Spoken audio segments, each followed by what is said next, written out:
Hey everyone, welcome to the Funky Marketing Podcast. Today I have a huge pleasure of welcoming Shiv to the podcast. I've been following him on LinkedIn for a while now, especially in newsletter. I think Shiv, you are in my newsletter like every day or even every second day. And we're going to talk about today, cover a lot of stuff, possibly focusing on what's your core expertise, like how to do post-acquisition marketing, and I guess you have a lot of things to share. As I'm reading and following you, you are CEO of How to SaaS, author of the book, and you're sharing a lot of practical things, and I'm really happy to get into all this. So welcome to the show. Yeah, excited to be here. Thanks for having me on. So tell me, first thing, what are you focused on at the moment? Yeah, so I run a firm called How to SaaS. We are a management consulting firm. We partner primarily with private equity investors that buy and sell software and B2B technology companies. And as they buy those companies, we provide them with three solutions. One is marketing due diligence as they're evaluating a target acquisition. Two is we do strategy consulting and we help them figure out what the right marketing roadmap or strategy should be to scale their investments. And then the third is that we provide them with fractional CMO services. Nice. It seems like a lot of us coming from different backgrounds are getting into that like fractional CMO things. Like I had an agency, so I scaled it down for a couple of reasons. First of all, I don't want to work with just anybody to be able to pay the people. And the second thing is, I want to do the strategies. A lot of people don't do the strategies right. A lot of companies, they need help with that. And then if they don't have a team, I have a team to help them out with that as well. Yeah, totally. We find the same thing. Companies large and small. Some of our smallest clients are somewhere in the 1 to 5 million range, and then our largest clients are 800 million plus, and even public companies. And the same principles and components of marketing that can help the smaller companies apply to the larger companies, just at a bigger scale. And so we see the same patterns as well, and it's the same story that's just repeated as companies grow, and nobody actually steps back and builds the right strategy out for a particular business. And so that's really where we add a ton of value with our clients. Yeah, the thing that I'm noticing, I like to solve complex problems, and I guess you do as well. But the outcome always lays in solving the foundation, right? Because usually companies just overthink things or go through those things fast. But I'm interested. We never had anybody to talk about, what happens after the acquisition, right? And what happens in that process. So I'm kind of interested to go into those things and cover more of that. So maybe we can start with, when you come up with a strategy that happens after the acquisition, what are some of the key things to focus on?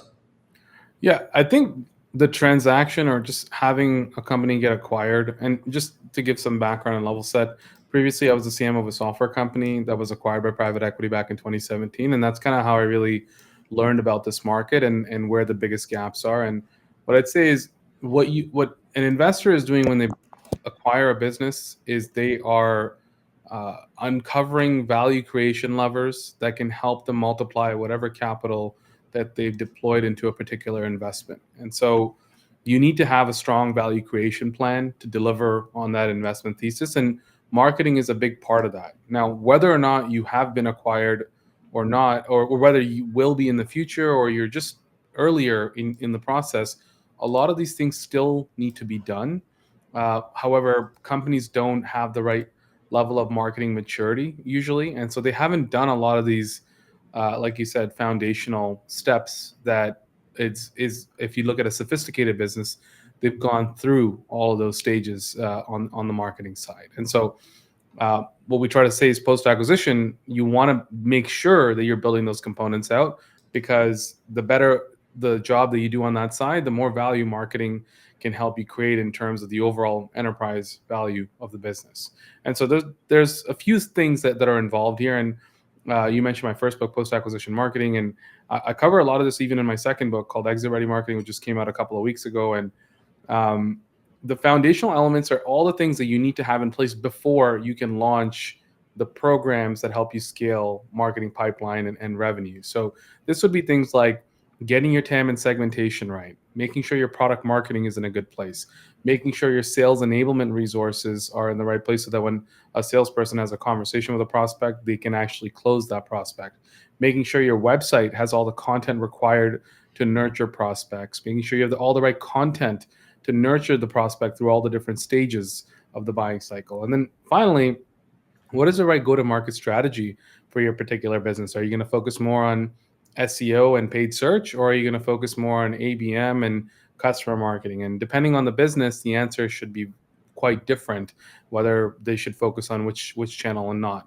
And then you get to the actual value creation avenues, and this is your actual demand generation work, how much you invest into different channels and programs, tracking what's effective, what's not effective, should you reallocate budget from one channel to another channel. And then you get into things like actual content marketing and SEO and thought leadership and everything else that builds presence in the marketplace. And then finally, there's customer marketing and making sure you're expanding existing accounts or retaining existing customers just so that you're building a more sustainable business over time. And then finally, as those things start to do well, you need to have the right data framework, the right budgeting cycles and reporting set up so that you can lobby for additional budget and increase your marketing spend that ultimately helps you drive more pipeline and revenue. Yeah, I'm listening to you, and because I didn't work with companies who are acquired, right? I started working with B2B startups, and now more mid-sized companies, and eventually enterprise level companies. Most of them who are coming from B2C with build brand, and now they are moving to more of a B2B and building a different product and need to build on that side of the equation. But it's basically the same framework that you need to install in any company when you come in. The line of the things that you do is more or less the same, right? Right, totally the same.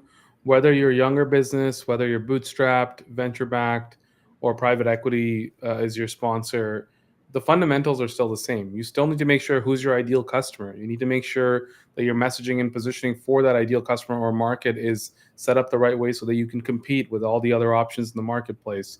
You need to make sure that you have the right messaging that's being disseminated across all your different channels and programs and mediums, whether that's your website or a specific social media post or an ad that you're running. And so all of those things are the same. It's just that the scale changes and how much money you're deploying behind that changes. Yeah, that's not a small difference. What I So basically, you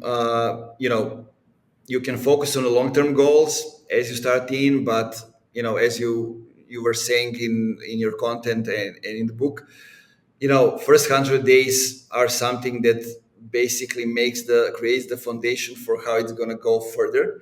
And in this case especially, you need to bring in the revenue right from the start, and set up how are these things happening, how are processes going, and how are things developing from that standpoint. So maybe we can start with what are some of the pitfalls or some of the traps that you see over there that a lot of people overlook, and they regret it afterwards. Yeah, the first 100 days is like is a framing in the private equity world because usually that's looked at as basically the first quarter after an acquisition is the most pivotal time because that's when capital is deployed. That's when the investor is heavily focused on the target acquisition and optimizing it. And then at some point it reaches like steady state and the business can continue to thrive and just run the business as like business as usual. However, the first 100 days is that moment where you can actually make that impact. And so during that time, you want to do certain things just to set up the organization for success. Number one would be just getting your data in order. I can't tell you how many companies we go into where the marketing data is completely all over the place. People don't have full visibility into how much marketing spend is generating in terms of return, which channels are working, what's not working. And so really getting to a place where you have the right metrics and accountability framework for marketing, I'd say is the first step. Number two, you want to make sure that as you come up with those insights from the data, you're actually turning it into actionable steps and items that you can execute on. Usually, when we do data analysis for companies, we'll find at least 30 to 50% of their spend that is being wasted on channels, programs, and campaigns that just aren't generating any ROI or any revenue or Mm-hmm. pipeline. And so that becomes a very quick fix to turn off. And then the next question becomes, well, where should we reallocate this budget to? And what are all the other areas that we can invest into? And that could be an existing area that's doing quite well for the business, or it could be a completely net new area that the company has never invested into in the past. So identifying all of those items and basically building a roadmap for programs and channels and campaigns and content that the team can execute on. And then finally, the last two things are the team and budget. And on the team side, it's making sure you have the right people in the right seats and you have enough of the skill sets required to execute on the defined roadmap. And in every company, there's always a gap. Maybe they don't have a data ops person. Maybe they don't have a content strategist. Maybe they don't have a good CMO, or they're lacking a good CMO. So identifying that and taking steps to fill that seat is critical to actually create value, because you can have the best laid plans, but if you don't have the right team to execute on it, it's not going to work. And then on the budget side, you want to make sure you have enough budget to invest in those programs. In a lot of cases, we find that companies are just have budgets that are too small, and for Mm-hmm. the in compare when compared to the growth aspirations of the business, it's one thing if, let's say, it's a $5 million business that wants to get to 5.5 million next year. It's a whole other thing if it's a $5 million business that wants to get to 10 million next year. And it's a very important concept just for investors and CEOs to understand that leads and MQLs and pipeline is not free. You have to pay for it in some way, whether it's in the form of programs or people. And so you have to forecast that budget out. And we find that companies in their maturity are just not mature enough to build a bottom up forecast that says, okay, currently our marketing budget is $700,000. If we want to increase our pipeline and revenue by $2 million next year, here's how much more we need to invest into marketing in the next 12 months in order to give us a chance in order to be able to get there. And falling short on the budget side is the quickest way to miss your targets, because if you don't have the right budget, you're not going to have enough to invest in the channels and programs, and you're not going to generate the pipeline you need to generate in order to be able to get there. Yeah, sounds logical. So maybe we can go a little bit deeper into what can companies do if they don't have the exact budget that they need. Do they change the goals or adjust strategies differently? Or if they have the budget, what do you start off with in that case? In terms of if there's not enough budget, Yeah, if there is not enough budget, or we have this amount of budget, let's see where do we invest it first. for sure. And in general, every company has limitations on how much they're able to invest, because there's always competing priorities. You may want to invest more into sales or product or anywhere else. So this is where it's the marketers or the marketing leaders' role to bring data to the table to make a good business case for why more budget is required. And just to connect the dots, right? Let's say we want to close 1 million in new bookings.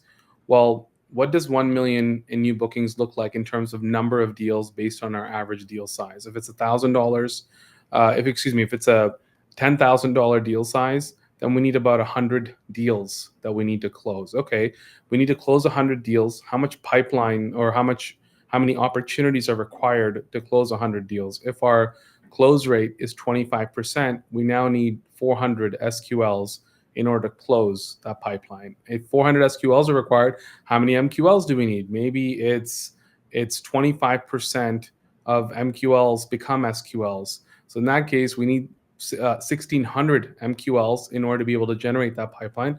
Then how much does it cost us per MQL in order to get there? And if you just attach a basic number, let's say it's 1,600 MQLs and it's $1,000 in MQL, you're already at $1.6 million in spend. And so understanding just the math there to be able to bring that back to the table to say, now, in order to get 1 million in new revenue, we need 1.6 million in spend. And that just basic math, if you just did that and showed that to your board, it's like light bulbs go off and people really start to understand how much money is required in order to get to where they want to get to. And then the next step there becomes you need to be more detailed. Well, how would you allocate that? How much of that goes into programs versus content versus paid media campaigns versus people? And for each segment, have ROI calculations based on historic performance, based on a forecast that you might do, based on competitive research or whatever else is out there, just to quantify what the impact would be. And then finally, you want to track your performance over time versus projected. And you may not get all the budget that you want right away. Let's say your current marketing budget is 1.3 million. So instead of getting you to 1.6, they might give you another 100,000 or 150,000. Well, start to show what was our projected versus actuals. Are we on track for where we want to get to? And slowly that helps you build political capital over time. And then you can unlock more budget because there's performance behind that to be able to justify additional spend. Yeah, I love that. That's basically step by step how do you do it, and I like that. Usually companies don't use the math, right? That's why you work with them and a lot of other consultants that can give them the math exactly. These are exactly the steps and the numbers that you need to achieve in each point, to measure specific things to get to the goal that you want to achieve, which is the bigger goal that you want to get at the end. And then basically, right, it becomes obvious, okay, this is the amount of budget that we need to be able to achieve those goals that we set. Yes, exactly. And being able to quantify that for every single activity. The more you do that, the more political capital you get. And you asked about mistakes earlier, and I'd say that the mistakes that I see people make is not live in this data-driven world, as they are instead living in more of a subjective interpretation of what will work or not work, or they spend too much time on buzzwords like brand, or maybe they'll overhaul their website, and before you know it, like 2 quarters has passed and you're way behind targets. And so really keeping your eye on that, on the ball there, and knowing what it is that you need to achieve, and then building the right amount of political capital so that, like, maybe you do need to overhaul your website, but you need to do that at the right time when you have enough political capital in order to be able to actually see a project like that through. Exactly. I mean, that way you're creating the trust with the leadership, and you're exactly giving them, the reason to do something. It's not just because you think that's how you should do it, or a lot of CMOs do it like that will be my legacy. Those kind of things. It's not. There needs to be a Correct. data behind it and the real business reasons for that.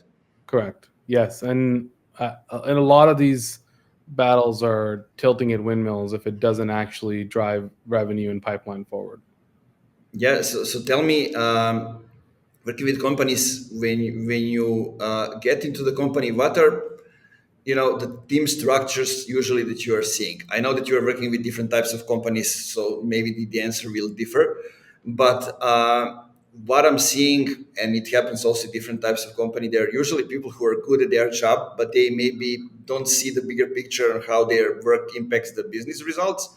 Or on the other hand, there are people who are maybe with a PR background, those kind of things, or they are maybe good at hiring, that lead the marketing teams, and both of these things actually impacts how the company will perform. Yeah, for sure. I think the team is such a huge aspect of it. And I think a good way to think about it, instead of like saying what types of structures we see, is I'd say, what is an atomic unit for an effective marketing organization? And I'd say you have a marketing leader, a CMO, a VP of marketing, obviously, but then there's 4 or 5 key lieutenants that person needs. You need a head of demand gen, you need a head of content, you need a head of marketing ops or revenue ops, and then you need a head of corporate marketing, and then you need a head of product marketing. With those 5 roles, you can scale to any sized organization, and then you can add layers of like region or language or product line. And so we've seen marketing organizations that are 500 people large, and they're split into the same domains, but just segmented by region, territory, or language, or product line. So within those 5 roles, it's the head of demand gen's role is to handle all the different campaigns and programs that you're running to move pipeline forward. The content team's job is to create SEO content, website content, like nurture content, emails, campaigns, all of that stuff. Then you have the corporate marketing team that's running events and PR and comms as required. You have the product marketing team that builds all the core assets, the core messaging, sales enablement stuff wherever required, working with the product team, working with the sales team. And then finally, you have a marketing ops or a revenue ops team whose job it is to set up the entire infrastructure and framework to measure marketing performance and contribution to pipeline and revenue. And it's really only 4 or 5 basic reports that are required, but with that you can actually track the performance of all the different domains. So when we come into a business, if any of those 5 or 6 domains that I just mentioned are really missing, that's when we start to dig deeper and figure out where the gaps are. Do we need to hire somebody? Or if one of those areas is underperforming, identifying that this is a gap in the organization and it needs more support in the form of additional talent. Yeah, that's a good overview. I'm asking you this because I'm just moving from mid-sized companies to the enterprise level companies, and those insights actually help me get the bigger picture and see, and I guess it's useful for a lot of people who are also listening. Right. So maybe what I didn't ask you is, what are some of the industries or the exact companies that you are working with, and maybe we can go and talk more specifically then. I mean, we work mostly with B2B companies, some B2C, but it's either B2B technology companies or tech-enabled services or software companies. And what we found is even other industries where I've done advisory or consulting work, the principles are the same. Every company at a baseline needs to figure out who's their ideal customer, what's the market or industry that they're going after, what are the key pain points, and what are the differentiators that separate out a particular business in that marketplace, and then figure out what channels and campaigns and content are required to penetrate that market. And the better you are at that, it's more of a art than a science, but as you understand that, then you can really apply it to any industry. So for us, we're pretty agnostic, and we work pretty much across the board. Yeah, I love that. So it gets me to one question that I've been talking with a lot of people last week for some reason. I don't know, it came up as an important topic. What are some of the things that you saw that actually change maybe in the last year or the last, like 6 months? Did you see any changes that happened? Like a lot of people usually say it's the moment when we spend a lot more time on social than we spend doing our actual job. We spend more time in communities which we don't have before COVID. I'd say small specialized communities, and that basically changed how we look at the SEO, how SEO works in that way. Like uh, it's not only that you build the awareness on Google as well, you build the awareness and those kind of things before people have the intent. Then Right. you move on middle of the funnel, bottom of the funnel on Google. And that's some of the things that that I've been talking about with people. Anything that's on top of your mind? Yeah, I mean, I'd say I hear a lot of buzzwords out there about AI and Yeah. social and dark social and all these kinds of things. I'm pretty. I would say I'm more reserved in my thinking with this kind of stuff. I'm a big believer in making sure you get the fundamentals right, and in general, most of the companies, let's say, we've worked with hundreds of companies at this point. I've been either the CMO or advisor for hundreds of these companies and private equity investors, and I'd say maybe 1 or 2 out of 100 companies really have nailed the fundamentals. And Mm-hmm. so all the time spent obsessing about optimizing for the next big thing is all good, but I find that the return is significantly higher if you get the fundamentals right, and that takes time. And like, just if you think as an example, a company like Stripe or a company like Shopify, they've completely nailed the fundamentals when it comes to product marketing or demand gen or SEO or even ABM and a lot of these other areas that smaller companies or mid-market companies try to optimize for. And so now they can run larger plays and invest a lot more into marketing or hold a huge thought leadership event and things like that. And so I find that it's almost better to stay away from whatever's the hot button topic or the sexy thing in the realm of marketing versus uh, just trying to get those fundamentals right. And the fundamentals will always be the same no matter when or which market you're operating in, whether it was 20 years ago or it'll be 20 years from now or today. It's making sure you clearly understand your customer and understand what their pain points are and how your product or service solves that problem, and doing the best job that you can to effectively communicate the benefits of that to that market, and then creating supplemental or secondary content that educates them to help them succeed in their respective roles as they interact with you or even without you, so that eventually as they find a need for your service, they'll find you and hopefully eventually work with you as well. So just that as a simplified marketing strategy, I think can apply to most businesses, and most companies just haven't done that piece right. So before they jump forward to some of those other areas, I'd say nailing down these fundamentals, and that process can take 2 to 3 years. And Yeah. I don't want to make it seem like longer than it should be, but it's really nailing that. There's a ton of value that can be created because at every step, as you get that piece right, you're going to start to see more pipeline and more lead flow and more customers coming through.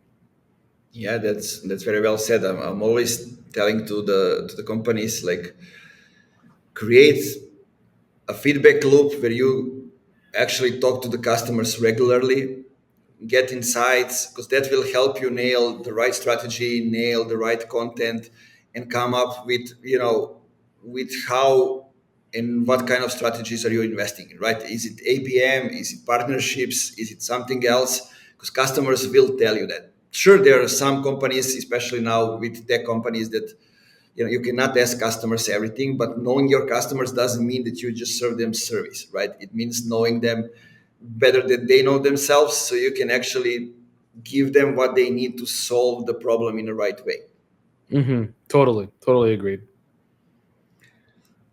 Yeah, maybe I can ask you something, because I think a lot of listeners, especially from this southeast Europe, will appreciate any experience with companies who are moving from being a service based companies. What I have in mind, especially tech companies were outsourcing development and now are slowly moving into the product-based companies, building products and moving in, because the background is there weren't any historic knowledge or people who can share it, so they couldn't move, and now that's happening. So maybe you had experience in any companies making the transition. Well, I would just say whether you're a service trying to build a product or a product layering on a service, I think the first step is really understanding the business that you're in. I find that businesses often get this wrong and they try to be something that they are not. And there's a great book on this that I often share. It's called Profit from the Core. And it talks about this idea of first step is to define your core business and understand what your sources of differentiation are and what actually gives you market power in the Hmm. marketplace, and then expand into adjacencies. And oftentimes you should expand to adjacencies that are near adjacents versus like two steps removed, let's say. And so something that is an immediate adjacent is going to create far more enterprise value versus if you go too far from your core business, now you've added a huge layer of distraction. And so really understanding what is your core business, and then if a software or product can connect to your service, then it might make sense. Like we ourselves have toyed with the idea of starting a software on top of our service many times over, and we've often shelved it. We're currently working on something that's just one step removed. And so it's the first time we're actually giving it a big investment from our side. But even then, like I always question, like, is this the right move? Because what is the core business? that we're in, and where do we actually create the most value in the marketplace. So that would be my advice, is for, especially in a market like this where capital is scarce and interest rates are super high, is just being sure that the thing that you're investing in is actually going to supplement or amplify your core business and help you create a bigger core business over time, not just a distraction. Yeah, I love that. You make sure that your core business is as it should be and bringing in the returns that you need to actually kind of start thinking about, making a move to changing something or moving into the second layer or second business or however it goes Yes, exactly. from that side. Exactly. Perfect. Love the advice. So tell me, I would like to know a little bit more about not other companies, but about you, your company, and how did you come up with what you're doing now? Like building a consultancy business, also being an author, and building, that additional thing that you are going into next. Yeah, just I shared earlier previously that when I exited that software company as a CMO, saw that this huge need in the marketplace, so started this firm, and since then we've just been slowly building this. Initially, it was just me. This was 5 years ago. Now we're a team of about 13 people, and still growing. And the books, I look at it almost as product marketing and thought leadership in the marketplace. They're super specific. I even have a podcast called the PE Value Creation podcast, and the book titles are super specific, like post acquisition marketing and exit ready marketing. It's not for people that are just looking for generic marketing advice. I write for private equity investors and CEOs because those are our customers. So Yeah, I, you know exactly who you're talking to. exactly. And that means writing in a way that maybe other people who would be in adjacent marketplaces or have other opportunities for us may not read that content, because post acquisition marketing is often something that a CEO or an investor would read, but maybe not a marketer, even though I think we probably should, because there's a ton of great knowledge in there, but that's not who I'm writing for. And so I would look at it as that, and that's really where we try to eat our own dog food, if you will, is getting all the stuff that we're preaching to our clients. We get it right ourselves, and making sure we get our marketing right, our sales motion right. Like we're hyper focused on our private equity partners and adding as much value to them as possible. We invest a ton into account based marketing and relationship building and account management, because we have I would say 50 to 60 key private equity partners that drive our business forward, and we're always looking to expand how many PE firms that we're into. So we've mapped the market and we do account-based marketing to those types of accounts. So it's a lot of the same work that isn't visible on places like LinkedIn, because LinkedIn is, people look at LinkedIn as an acquisition channel. I look at it as more of a distribution channel for thought leadership that maybe some people that follow you or connected with can be nurtured on, and but our primary go to market is through our partners, and that's where we invest a lot of our resources. So and then finally, on the software side, like you asked, like we're hoping to build something that can add value to those exact same buyers and private equity investors, so and that can hopefully amplify our core business as well. And so that's why we're investing in that now. Yeah, basically, that's like, as you're working in a bank, you get to know the system, you see what's the piece missing, then you get out of it, create the company around it, and solve the problem, right? It's kind of the same. And I like what you said about LinkedIn, and I agree. And I see more and more companies going into the partnerships, and also I'd like to tackle that a little bit. I see more and more companies that consider partnering with marketers, with creators, with salespeople, depending what who are their target personas or the customers, in a way that let's building something together, like co-creation of the content or partnerships in that way, and kind of using that as a leverage to create the awareness, maybe on the brand side, and basically just get that familiar feeling inside their audience. Yeah, for sure. Something that they actually need help with and you can add value, for sure. Yeah, and kind of want to get your point on that. So there's a lot of buzz on LinkedIn, like being a place to create relationships with your audience, right? But you need to go beyond that to create a relationship, right? It's not just, let's just talk with people. You need to engage them with something and kind of communicate with that. And I want to merge that to how you are actually launching your books. How you look at that, like the product launch, and what do you include inside that? Yeah. So, a lot of I see LinkedIn, like I mentioned, as more of a one channel that you invest into. I see a lot of companies or individuals or consultants and freelancers leverage it as like their only acquisition channel. And so they're very reliant on posting daily as a way to generate pipeline and revenue. And for us, that's not the way we generate business, or the main way at least.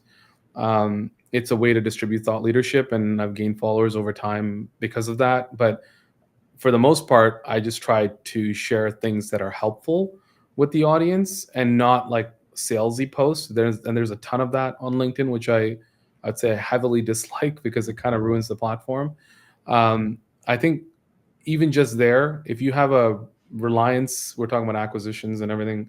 If you have an over reliance on one channel, odds are that you don't have as good of a business as a more diversified channel. Let's say more diversified channels of acquisition that you'd have in place as a company. And so for us, it's the books, it's the thought leadership, it's LinkedIn. At the same time, it's speaking at events, it's our private equity partners, it's existing clients and referrals. It's a bunch of that stuff. And so with that, then we don't look at it as like constantly needing to post daily. And then you just look at it as part of your marketing mix. I think more people should be leveraging channels like that. And what you'll find is no matter what platform you're on, Instagram, TikTok, LinkedIn, YouTube, whatever it is, um, there's a subset of the market that is more active on those platforms than others. And there are other segments of the market that are completely unreachable on those platforms. So private equity investors, as an example, on our side, we are not going to meet thousands of private equity investors through LinkedIn necessarily. They do follow my content and they'll engage with it from time to time. But what really helps us is the partnerships and direct relationships with those folks. And that has gone much farther for us. And so that's where we invest our limited marketing dollars. If I had to make a trade off, where would I rather invest? Do I post 20 times on LinkedIn, or do I build the direct relationship with the investor? I'd rather build a No direct. brainer. Right.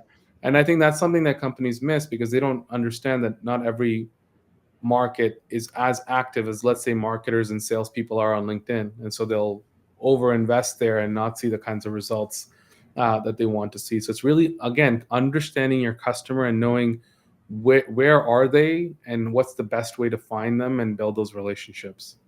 Exactly. And I find that extremely hard to get those information when I start working with companies, right? I like to ask them, invite the customers on a call and let's ask them, who you are following, which newsletters are you reading, on which events are you going, those kind of things, because then basically you uncover a lot of stuff. So, like maybe you guess that it's LinkedIn, right? But maybe their industry is not on LinkedIn. Maybe they go and get educated, I don't know, on Reddit, hang out on Reddit in a certain community or something like that. And it's actually what unlocks the strategy and everything that you're gonna do from that point. Sure, you can guess and come up with a strategy, but if you don't double check in talking with the customers and getting to know them actually, then you're basically just guessing, For not sure. doing the actual marketing that you should do.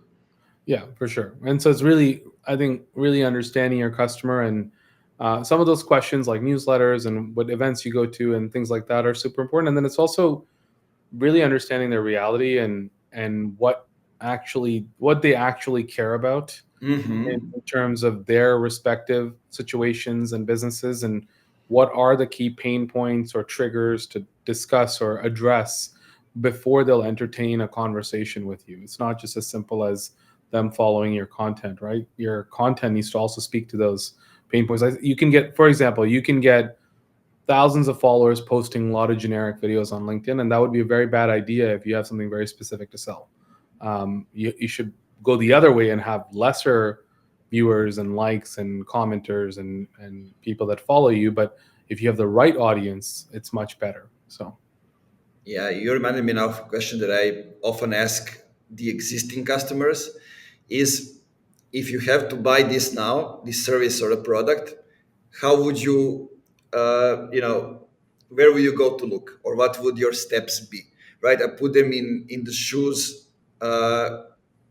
of the company, and they start thinking like, like we are thinking at the moment, right? doing right. doing the research, and you get tons of different ideas, and most of them, up to the point that you said about LinkedIn, say, sure, we will have a list of like 3 or 4 choices that we want to choose from.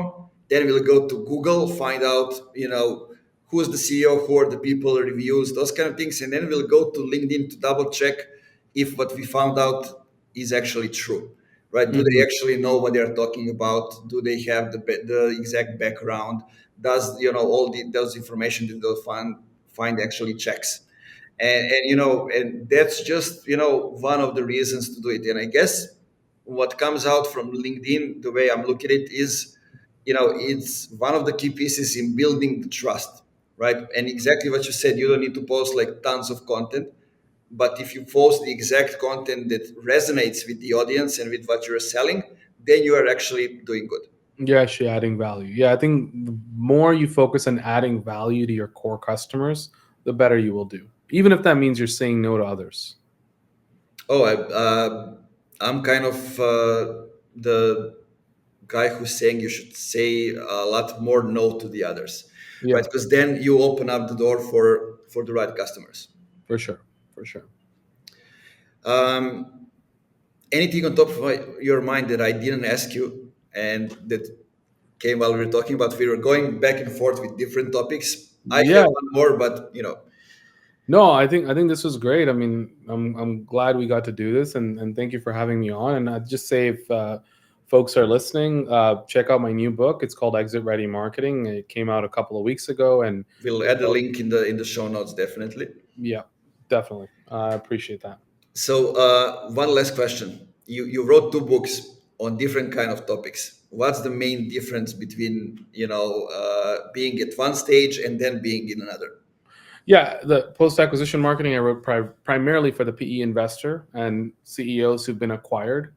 And then the new book, Exit Ready Marketing, is actually for founders who haven't exited their business yet and want to exit. And oftentimes that's a very challenging journey because you have to build a business to a certain point that it is viewed as an attractive asset for an investor to deploy capital into. And so it's showing them what are the core components they need to have in place to make an exit more likely. Yeah, sounds good. The topic that always gets to my mind is, I see a lot more young founders focusing on exit, right? Not building a sustainable business. So that comes, often as a topic, whether this is good or no, and I guess it depends on Yeah, capabilities. I would say the way I think about it is that if a business is worthy of being acquired, it is a business that's worthy of continuing to operate and own. So I'm not, I guess, advocating for building those kinds of businesses that you just only build for the sake of exiting, even though there's no real profitability or enterprise value. It's more just what are the fundamentals you need to have in place that make you a better business. For example, revenue predictability is an example of something that you need in a business. Otherwise, an investor likely will not buy your company. So, how do you build revenue predictability into your company? How do you make sure that month over month you don't have lumpy revenue in one month and no revenue in another month? How do you make sure you have the right executive team? Like, there's all these components that go into making an asset more attractive for investment. And so, really, it's for founders to think about those kinds of things. Yeah, and I will say now to everybody listening, now Shiv shared the answer to that questions earlier when you broke down how do we actually get to the pipeline and the goals and results. So now go back to the beginning of the episode.